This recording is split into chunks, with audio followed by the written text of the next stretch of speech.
নবীর একজন সাহাবী ছিলেন, তার নাম সাঈদ ইবনে আমির রাদিয়াল্লাহু আনহু। হযরত ওমরের জমানা, তিনি সারা পৃথিবীর অর্ধ পৃথিবীর খলিফা ছিলেন। দোলার তখ্তের উপরে বসে তিনি পৃথিবী পরিচালনা করতেন। আলিশান কোনো প্রাসাদ তিনার ছিল না, বিরাট দামি গাড়ি বাড়িও তার ছিল না। এমন ভাবে তিনি বেতন নিতেন বাইতুল মাল থেকে, কোন রকম তার সংসার চলতো। বর্ধিত টাকাও থাকতো না, যেই টাকা দিয়া হযরত ওমর রাদিয়াল্লাহু আনহু সন্তানের প্রয়োজনের ঈদের কাপড় কিনে দিবে, এমন টাকাও হযরত ওমরের জমা ছিল না। না না, আরো জোরে বলেন সুবহানাল্লাহ। এরকম নেতা দেশে আছে? জোরে কোন, আসতে বলেন না, ভয় পাওয়ার কিছু নাই, জোরে বলে। এরকম নেতা, এই জন্য আল্লাহ রাসূল বলেছেন আসহাবী কান নুজুম। এই জন্য আল্লাহ রাসূল বলেছেন আল্লাহ আল্লাহ ফি আসহাবী, আল্লাহ আল্লাহ ফি আসহাবী। হে আমার উম্মত, তোমরা সাহাবীদের ব্যাপারে আল্লাহকে ভয় করো, আমার সাহাবীদের ব্যাপারে আল্লাহকে ভয় করো। লা তাত্তাখিযুহুম গারাদাম মিন বাদি, আমার ইন্তেকালের পরে আমার কোন সাহাবীকে তোমরা সমালোচনার পাত্র বানিও না, আমার কোন সাহাবীর দোষ তালাশ করিও না, আমার কোন সাহাবীর খুঁত তালাশ করিও না, আমার কোন সাহাবীর অপদস্থ অপনন্দমূলক কথা বক্তব্য দিও না, আমার কোন সাহাবীর বিরুদ্ধচারণ করিও না। একসাথে জোরে বলা যাবে আল্লাহু আকবার। প্রিয় মুসলমান, খুব মনোযোগ দিয়ে আমি আমার রাসূলের বক্তব্য আপনাদের সামনে তুলে ধরলাম। এবার যদি আপনার বড় হুজুরের পছন্দ হয়, যদি মনে করেন আপনার রাসূলের চাইতে আপনার বড় হুজুর বিরাট, তাহলে হুজুরের কথা মাইনা সাহাবীদের সমালোচনা করবেন। আর যদি বলেন না আমার রাসূলের কথাই শিরোধার্য, সাবধান করে বলে দিয়ে যাচ্ছি, কোন সাহাবীকে সমালোচনা করা তো দূরের কথা, সাহাবীর সমালোচনা তো করা দূরের কথা, অন্তরের মধ্যে খেয়ালও কখন আনবেন না। কারণ এই কথাটা আল্লাহর নবী নিষেধ করে দিলেন, লা তাত্তাখিযুহুম গারাদাম মিন বাদি, আমার ইন্তেকালের পরে তোমরা আমার সাহাবীদেরকে সমালোচনার পাত্র বানায়ো না। একবার জোরে বলা যাবে কি মারহাবা। ফামান আহাব্বাহুম, আল্লাহ রাসূল আরো বারে বলতেছেন, ফামান আহাব্বাহুম ফাবিহুব্বি আহাব্বাহুম, কেউ যদি তাদেরকে ভালোবাসে আমি রাসূলকে ভালোবাসা হয়ে যাবে। ওমান আবগাদাহুম ফাবিবুগদি আবগাদাহুম, কেউ যদি তাদেরকে কষ্ট দাও, তাদের সাথে দুশমনি করো, আমি নবীকে কষ্ট দেওয়া হবে, আমি নবীর সাথে দুশমনি করা হবে। কথা কি আমার না আল্লাহর নবী? কথা কি হাশিমি হুজুরের না আল্লাহর নবী? কথা কি আলা হযরতের না আল্লাহর নবীর? আল্লাহর রাসূলের। যার কদম মুবারকের জুতা, যার কদম মুবারকের জুতা যদি এক পাল্লায় দেন, যার কদম মুবারকের জুতা যদি জুতা মুবারক যদি এক পাল্লায় দেন, নবী রাসূল ব্যতীত সব মানব জাতিকে যদি আর এক পাল্লায় দেন, আমার রাসূল কারীমের জুতা মুবারকের ওজনের সমান হবে না।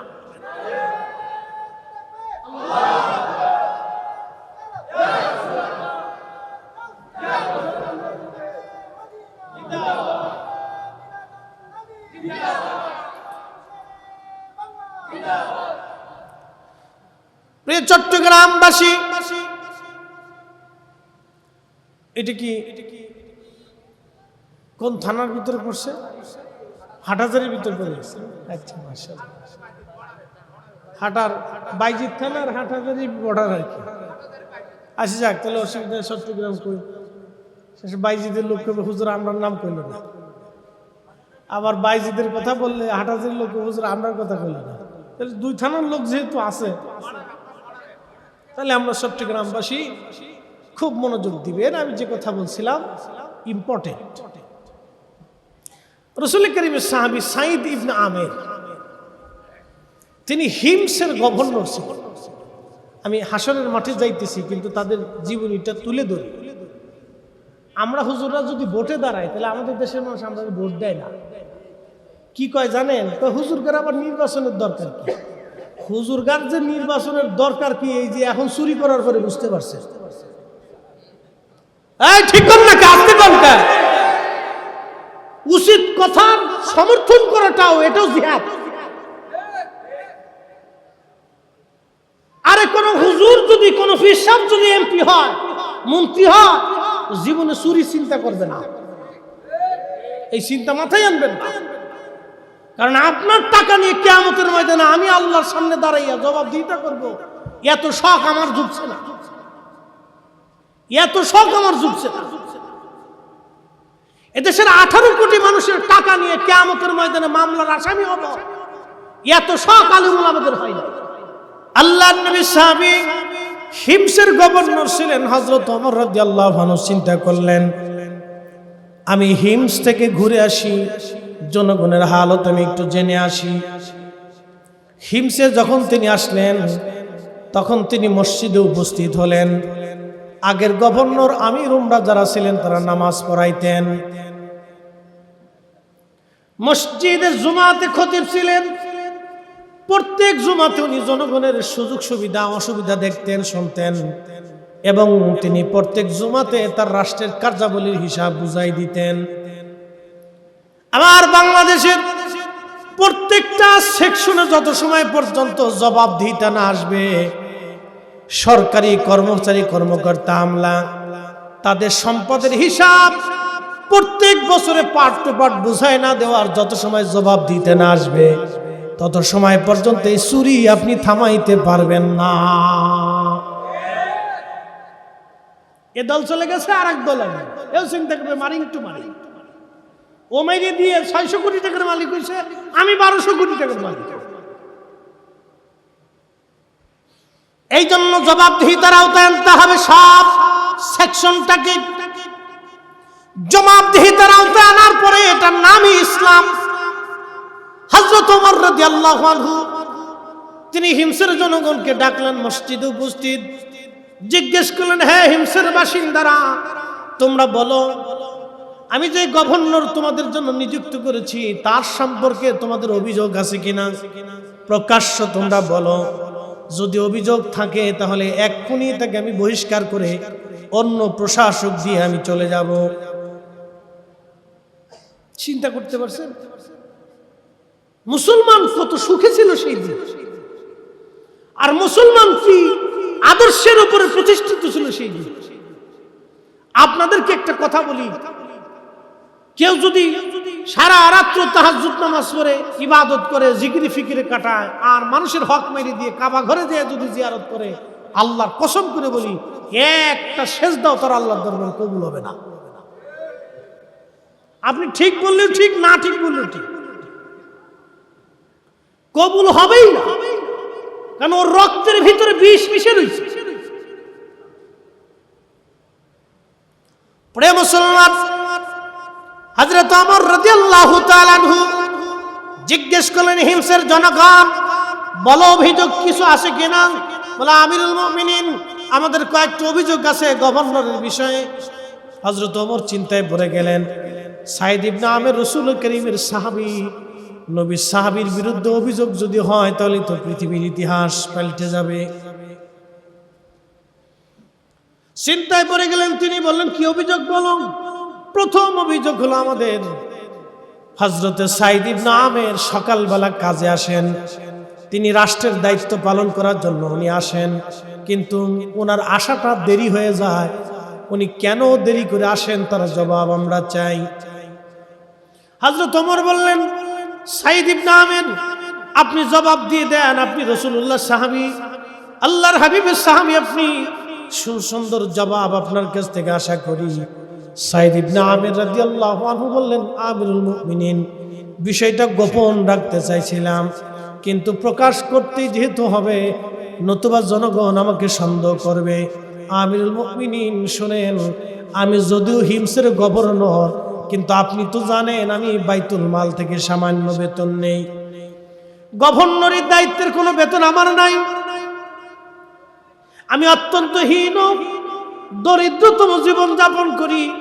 আমার বাড়িতে কোনো কাজের লোক নাই, আমি নিজে সকালবেলা বাড়িঘর পরিষ্কার করি, আমি নিজে আটা গুলাইয়া রুটি বানাইয়া সেই রুটি খেয়ে কাজবাজ সেরে তারপরে আসি। এই জন্য আমার দেরি হয়ে যায়, আমি ইচ্ছা করে দেরি করি না, আমার কাজের জন্য দেরি হয়ে যায়। একবার জোরে বলা যাবে কে মারহাবা। কি বুঝলেন? বাংলাদেশে এরকম একজন নেতা পাইছি, এটার নাম মাওলানা ভাসানী সাহেব। এই একটা নেতা ছিল আব্দুল হামিদ খান ভাসানী, আর যার পরে যাইছে সব খালি স্বার্থবাদী। আপনি ঠিক বললেও ঠিক, না ঠিক বললেও ঠিক, উচিত কথার ভাব নাই এদেশে।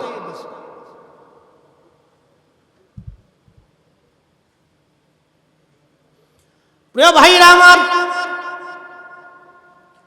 হযরত সাঈদ ইবনে আমির রাদিয়াল্লাহু আনহু, জনগণ বলতেছে আমিরুল মুমিনিন আরেকটা অভিযোগ আমাদের আছে। বলে কি অভিযোগ?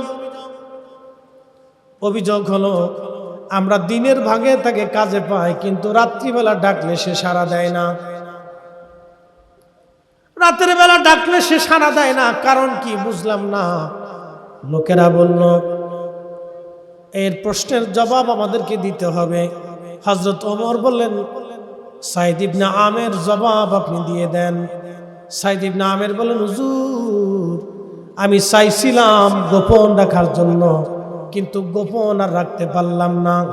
আমি সারা রাত্র ভরে ভরে আল্লাহর ইবাদত করি, দিনের ভাগে মানুষের কাজ করি, আর সারা রাত্র আমি আমার মালিকের কাজ করি। একবার জোরে বলা যাবে কি সুবহানাল্লাহ। এরকম নেতা, এরকম প্রশাসক, গভর্নর, রাষ্ট্রপ্রধান একজন সারা দুনিয়া খুঁজে বের করে ছিল। শাহ জালাল আবনি, শাহ পরান, শাহ মখদুম, খাজা বাবা আজমেরি, মুজাদ্দিদ আল ফিসানি, কুতুবউদ্দিন কাকি, নিজামউদ্দিন আউলিয়া, তারা রাজত্ব করেন নাই বটে, কিন্তু তারা মানুষের জন্য জীবন দিয়ে গেছেন। মানুষের জন্য, মানুষের মুক্তির জন্য সারা জীবন কষ্ট করে গেছেন। আরে শাহজালাল ইয়ামানি শুধু খানকার পীর ছিলেন না, উনি তলোয়ার ধরেছেন এই জমিন হক আদায় করার জন্য। কথা কোন ঠিক কিনা? আমরা ভোটে দাঁড়াইলে আপনারাই কবেন যে হুজুরকার ভোটের দরকার, জনগণই কয় যে হুজুরের ভোটের দরকার। যতদিন হুজুরদেরকে ভোট না দিবেন ততদিন এরকম আপনাদেরকে পস্তাইতে হবে। 20 বছর আগে যে রিকশা চালাইছেন 20 বছর পরে রিকশায় চালাইতে হবে। যতদিন হুজুরগারে ভোট না দিবেন ততদিন পর্যন্ত আপনাকে ওই বৃষ্টি নামলে ওই আপনার কি বলে চিটাগাং শহরে মাজা পর্যন্ত পানি বেঁধেই থাকে।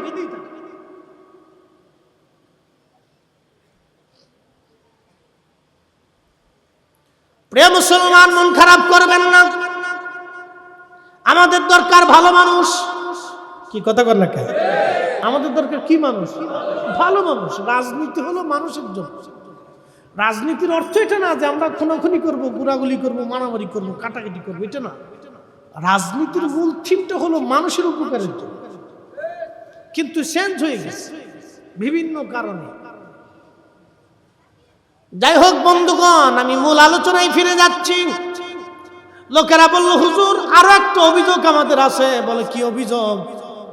অভিযোগ হলো মাসে একটা দিন সে কোনো কাজে আসে না। ব্যাপারটা বুঝলাম না, সে ওই দিনটা কোথা থেকে ছুটি নিল, কার কাছ থেকে নিল? সাঈদ ইবনে আমির বলেন আমিরুল মুমিনিন ক্ষমা করবেন, আমার একটা মাত্র জুব্বা, দ্বিতীয় আর কোনো জুব্বা আমার নাই। আল্লাহু আকবার। কয়টা জুব্বা? একটাই জুব্বা। তিনি গভর্নর, একটা প্রদেশের, হিমস প্রদেশের তিনি গভর্নর, তার একটাই জুব্বা, দ্বিতীয় আর কোনো জুব্বা তার নাই। আমানতের কি পরিপূর্ণ আমানতদারিতা হলে, রাসূল করিমের আদর্শে আদর্শবান হলে সাহাবায়ে এরকম ছিলেন। এই জন্য আল্লাহ রাসূল বলছেন লা তাত্তাখিদুহুম গারাদাম মিন বাদি, আমার পরে আমার কোন সাহাবী নিয়ে তোমরা সমালোচনা করবে না, তাদেরকে সমালোচনার পাত্র বানাবে না, তাদের দোষ ত্রুটি খুঁজে বেড়াবে না। যারা বেড়াবে সব পেটে শয়তানের দালাল। কথা বলেন ঠিক না? ঠিক। এগুলি সব ইমান চোর। ইমাম চুরি করার জন্য আসছে। প্রিয় চিটাগাংবাসী খুব মনোযোগ দিবেন। এখন একটু চিন্তা করেন তো, তারা আল্লাহর হাবিবের আদর্শটাকে কত পরিপূর্ণভাবে মেনে চলেছেন।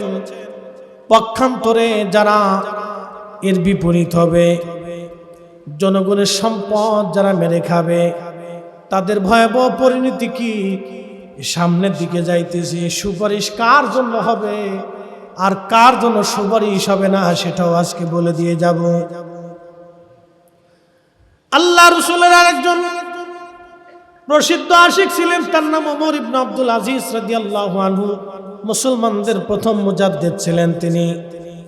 ইসলামের চতুর্থ চারজন খলিফার মতো তিনিও এমন একজন খলিফা ছিলেন যাকে মুসলমানের দ্বিতীয় ওমর বলা হয়। তিনি সেইভাবে ইসলামী সাম্রাজ্য পরিচালনা করতেন। ওনার স্ত্রী এবং ছোট্ট সন্তান নিয়ে উনি বাইতুল মালের মধ্যে ঘুরতে গেলেন দেখার জন্য। হযরত ওমর ইবনে আব্দুল আজিজ যখন ঘুরতে গেলেন, যাওয়ার পরে তার ছোট্ট বাচ্চাটা দৌড়ায় যাইয়া বাইতুল মাল থেকে একটা আপেল নিয়ে আপেলের মধ্যে মুখ লাগায় কামড় দিয়ে খাওয়া শুরু করে দিয়েছে। ছোট্ট বাচ্চা আপেল নিয়ে কামড় দিয়ে খাওয়া শুরু করছে। হযরত ওমর ইবনে আব্দুল আজিজ দৌড়াই গেলেন, হাত চেপে ধরলেন। আপেল হাত থেকে নিয়ে মুখটা চেপে ধরে আঙ্গুল ভিতরে ঢুকিয়ে মুখের ভিতর থেকে আপেলের অংশ বের করে নিয়ে আসলেন। একসাথে বলবেন আল্লাহু আকবার। না না, আরো জোরে, আরো জোরে। বাংলাদেশের এক কর্মকর্তার ছেলে 15 লক্ষ টাকা দিয়ে ছাগল কিনতে গেছে। ছাগলে চোর ধরাই দিছে। মারহাবা কইলেন না? সে বেতন পায় মাসে 50,000, তার ছেলে ছাগল কিনতে যায় 15 লক্ষ টাকা দিয়ে। বাকি টাকা জিবরাইল আলাইহিস সালাম দিয়ে গেছে। হ্যাঁ, কত বড় চোরে চোর! এই জন্য আলেমদেরকে ভোট দিতে হবে। কথা কন না কেন? আপনি জানেন আমার দেশের লক্ষ লক্ষ মা টাকার অভাবে ঠিক মতো ওষুধ কিনতে পারে না। আপনি জানেন আমার দেশের কত নারী ডিভোর্স নারী সন্তান নিয়ে দাঁড়ে দাঁড়ে। আমার দেশের কত বৃদ্ধ বাবা টাকার জন্য ভালো খাবার খাইতে পারে, আর 15 লক্ষ টাকা দিয়ে ছাগল কিনতে গেছে।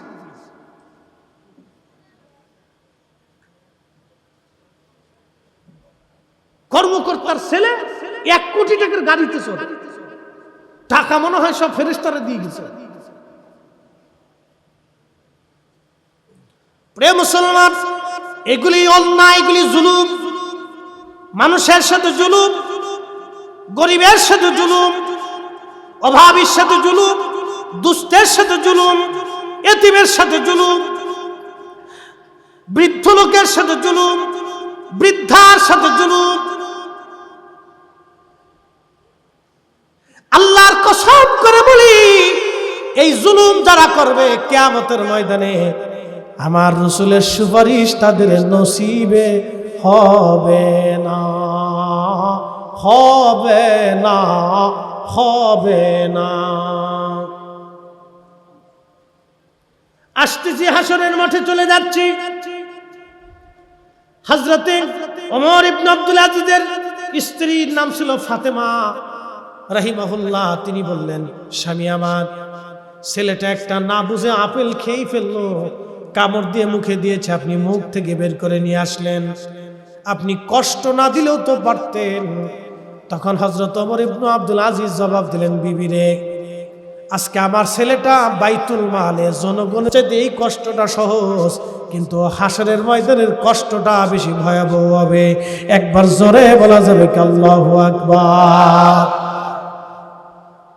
ইসলাম মুসলমান চিনে দাও। আমরা হুজুরা ভোটে দাঁড়াইলে আপনি বলবেন যে হুজুরের আবার ভোটের দরকার। 500 টাকা না মানলে তো জীবনে ভোট দিবেন না। ঘরের ভিতরে মাল না দিয়েছিলে ভোট দিবেন না। নির্বাচনের সময় খরচ করেছে 50 কোটি, 5 বছর উসুল করে নিয়ে গেছে 500 কোটি। জানেন আপনার মাথার উপর কাঁঠাল কিভাবে ভেঙে গিয়েছে? আপনি ঠিক বললেও ঠিক, না ঠিক বললেও ঠিক। এটাই এত বছর ধরে হয়েছে। আমি সত্য কথা বলতেছি, দুঃখের সাথে কথাগুলো আজকে বলতে হচ্ছে আমাদের। আমাদের জনগণ আমাদেরকে সারা জীবন ভুল দিচ্ছে, সারা জীবন আমাদেরকে ভুল দিচ্ছে।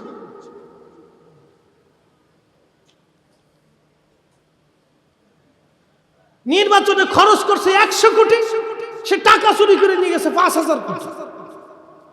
কাঁঠাল ভেঙ্গে ভেঙ্গে খেয়েছে। প্রিয় মুসলমান আমার, হাশরের ময়দানে যাই এদের অবস্থা কি হবে, আর আমার রাসূল কি করবেন তিনি। এখন চলে আসি হাশরের ময়দানে চলে যাই। কোরআন বলতেছে তারুজুল মালাইকাতু ওয়ার রূহু ইলাইহি ফি ইয়াউমিন কানা মিকদারুহু 50 আলফ সানা। হাশরের মাঠের একটা দিন দুনিয়ার 50,000 বছর এক জায়গা করলে যত বিরাট হবে, হাশরের মাঠের একটা দিন হবে তত বিরাট। এই আয়াত নাজিল হলো হযরত আবু হুরায়রা রাদিয়াল্লাহু আনহু, তিনি বসে আছেন মসজিদে নববীতে। মসজিদে নববীতে বসে থাকার পরে এক সাহাবী আসছে, সে অনেক ধনী, বিরাট বড় তার ছাগলের পাল, উটের পাল, মহিষের পাল আছে, অনেক বড় বড় খেজুরের বাগান। আগে যাদের খেজুরের বাগান এবং পশু বেশি ছিল, জমিন বেশি ছিল, তারা বেশি ধনী ছিল। তখন লোকেরা পরিচয় করল আবু হুরায়রা এই লোকটা অনেক ধনী। হযরত আবু হুরায়রা বললেন, হযরত আবু হুরায়রা রাদিয়াল্লাহু আনহু বললেন, ও আল্লাহর বান্দা নবীর সাহাবী, আপনি কিয়ামতের কঠিন মাঠ থেকে বাঁচার চেষ্টা করেন। আপনি কিয়ামতের ময়দানে সম্পদের ক্ষতি থেকে আপনি বাঁচার চেষ্টা করেন। ওই লোকটা ডাক দিয়ে বলতেছে, আবু হুরায়রা, আমি আপনার বিষয় বুঝলাম না, একটু ভেঙ্গে বলেন। সাহাবী আবু হুরায়রা রাদিয়াল্লাহু আনহু বলতেছেন, আমি আমার মাসুক প্রিয় নবীজির জবান মোবারক থেকে শুনছি, আল্লাহর নবী বললেন কিয়ামতের ময়দানে যারা ধনী ব্যক্তি হবে কিন্তু অর্থের যাকাত দিবে না, দান করবে না, মানুষকে দেবে না। মনোযোগ দিয়ে, যারা অনেক সম্পদের মালিক কিন্তু দান করে না, যাকাত দেয় না, আর যেটি চুরি করে এটার কথা তো কই লাভই নেই। ও তো মানে দুনিয়ার মানুষের কাতারেই সে পড়ে, সে তিলে তিলে গরিব মানুষের রক্ত শুষি নিয়ে গেছে। অ্যাটেনশন, মন খারাপ করবেন না, আমি আপনার বাঁচার জন্য বলতেছি। আল্লাহর কসম করে বলি, আপনার যে সন্তানের জন্য এগুলি করতেছেন, এই সন্তান আপনার কবরের পাশে দাঁড়াবে না। বাংলাদেশের এক ধনাঢ্য ব্যক্তি মারা গিয়েছিলেন করোনায়, নাম বলবো না, বিরাট বড় গ্রুপ ইন্ডাস্ট্রির মালিক, তার নামে, তার ইন্ডাস্ট্রির নামে একটা টেলিভিশন আছে। আপনি যে রাত দেখেন, এই রাতটা আল্লাহর সৃষ্টি। অ্যাটেনশন, আমাদের জীবনের যে সময়, এটা আল্লাহর সৃষ্টি। ঘড়ির কাঁটা কিন্তু বন্ধ নাই, সে কিন্তু সেকেন্ডে সেকেন্ডে সেকেন্ডে সেকেন্ডে পাস করতেছে। আমাদের জীবনের সময়টা কিন্তু বন্ধ নেই, এটা ধীরে ধীরে ধীরে ধীরে ধীরে ধীরে চলে যাচ্ছে। কিয়ামতের একটা আলামত হচ্ছে আলামতে সুগরা, এগুলি আপনাদের জানার দরকার, বুঝার দরকার। কিয়ামতের আগে পৃথিবীতে মানুষ সময় কিভাবে চলে যায় তারা বুঝতে পারবে না। আপনি গতকাল জুমা পড়ছেন না, আগামী জুমা আসতে আসতে কেমনে চলে যাবে আপনি নিজেও বুঝবেন। আপনি খেয়াল করবেন, অনেক সময় মনে হবে এই না জুমা পড়লাম, আবার জুমা চলে আসছে, এই না রোজা রাখলাম, আবার রমজান চলে আসছে, এই না মিলাদুন্নবী পালন করলাম, আবার মিলাদুন্নবীর সময় চলে আসছে। এই যে সময় আমাদের মাঝ থেকে চলে যাচ্ছে, আমরা বুঝতে পারতেছি। এটি কিয়ামতের আলামত। পৃথিবীতে ডিভোর্সের সংখ্যা বাড়বে। অ্যাটেনশন, আমার দিকে তাকান, তালাকের সংখ্যা পৃথিবীতে বাড়বে। আপনি উন্নত বিশ্বে যদি চান, 30 বছর বয়সেও তালাক হয়, 50 বছর বয়সেও তালাক। তালাকের সংখ্যা এত পরিমাণে বাড়ছে, তারই গতানুগতিক ধাক্কায় বাংলাদেশেও তালাকের সংখ্যা বাড়ছে। প্রচুর পরিমাণে ডিভোর্স, প্রচুর পরিমাণে তালাক। পুরুষেরও ধৈর্য কম, নারীরও ধৈর্য কম। তালাকের সংখ্যা প্রচুর পরিমাণে বাড়তেছে। আদালতে দাঁড়াইলে মা বলে আমি সন্তানের দায়িত্ব নেব না, বাবা বলে আমি সন্তানের দায়িত্ব নেব। এরকম বহু ঘটনা আদালতে আছে, উকিলদের কাছ থেকে জানবে। মহিলার চিন্তা যদি ছেলে মেয়ে আমার কাছে আসে তাহলে আমার দ্বিতীয় জায়গা বিয়ে হবে না। চিন্তা করেন কতটা নিকৃষ্ট মন মানসিকতা। সে অন্য জায়গা বিয়ের চিন্তা করে কিন্তু ওই স্বামীর সাথে সংসার করবে না। পুরুষ চিন্তা করে এই বাচ্চা আমি যদি নেই তাহলে আমি ভালো বউ পাবো না। কত বড় নিকৃষ্ট চিন্তা চেতনা যে সে এই চিন্তা বাদ দিয়ে যদি চিন্তা করতো আমি আমার এই স্ত্রীকে নিয়ে সংসার করি, তার সাথে বনিমনা ঝামেলা একটু মিটাইয়া আমি একটু কনসিডার করি, তা করবে। শোনেন, মাঝে মধ্যে বন্যা, সাইক্লোন, তুফান, আপদ বিপদ এগুলি আল্লাহ আমাদের উপর চাপাই দেয় না। দাহারাল ফাসাদু ফিল বাররি ওয়াল বাহরি বিমা কাসাবাত আইদিন নাস। এই যে মাঝে মধ্যে বন্যা আসে, তুফান আসে, সাইক্লোন আসে, মহামারী আসে, মহামারী একটা চলে গেছে আর একটা সারা পৃথিবীতে ছড়াচ্ছে। আর একটা মহামারী সারা পৃথিবীতে ছড়িয়ে যাচ্ছে, সারা শরীর শুধু ঘা হবে, দুর্গন্ধ ছড়াবে। আর একটা মহামারী সারা পৃথিবীতে ছড়াচ্ছে, একটার পর একটা আসতেছে, কিন্তু এটা আর ফিরে যাবে না। এগুলো আমাদের দোহাতে রুজি, মানুষের দোহাতে রুজি। অন্যায় আর জুলুম, অত্যাচার, অবিচার এত পরিমাণে বেড়ে গেছে যে পদ্মা সেতুর টাকার দরকার ৩২,০০০ কোটি, আর এক ব্যক্তি দরবেশ চুরি করে নিয়ে গেছে ৩৬,০০০ কোটি। একটা মানুষের জীবনে কত টাকার দরকার? একজন মানুষের জীবনে কত টাকার প্রয়োজন হয় বলে? এক একজনের নিচে ২,০০০ কোটি, কেউ ৫,০০০ কোটি, কেউ ১০,০০০ কোটি, কেউ হাজার হাজার কোটি, কেউ শত শত কোটি নিয়ে চলে গেছে। কার টাকা নিছে? আমাদের সবার টাকা নিয়ে গেছে। এখানে কে সুন্নি, কে ওয়াহাবি, কে খারিজি, কে রাফিজি, কে হিন্দু, কে শিয়া, কে আওয়ামী লীগ, কে বিএনপি, কে জাতীয় পার্টি, কে জামাত, কে অমুক আন্দোলন, কে আহলে সুন্নাত, ইসলামিক ফ্রন্ট, কে অমুক পার্টি, তমুক পার্টি। কারো পার্টি দেখে তারা টাকা নেয় নেই, আপামর সব জনতার টাকা তারা একবারে চুইসা আমাদের রক্ত পরিষ্কার করে নিয়ে চলে গেছে। ঠিক আসতে বললেন কেন? জোরে বলেন। ভারত যখন পানি ছাড়ছে বাংলাদেশে, তখন কিন্তু সে হিন্দু আর মুসলমান দেখে পানি ছাড়ে নাই, সে একসাথে ছাড়িয়ে দিচ্ছে। ও জানে যে দেশে হিন্দু আছে, ও জানে আমার পানিতে মন্দির ডুববে, তারপরে পানি ছাড়িয়ে দিচ্ছে। বুঝতে পারছে? পরিস্থিতি খুব ভয়াবহ।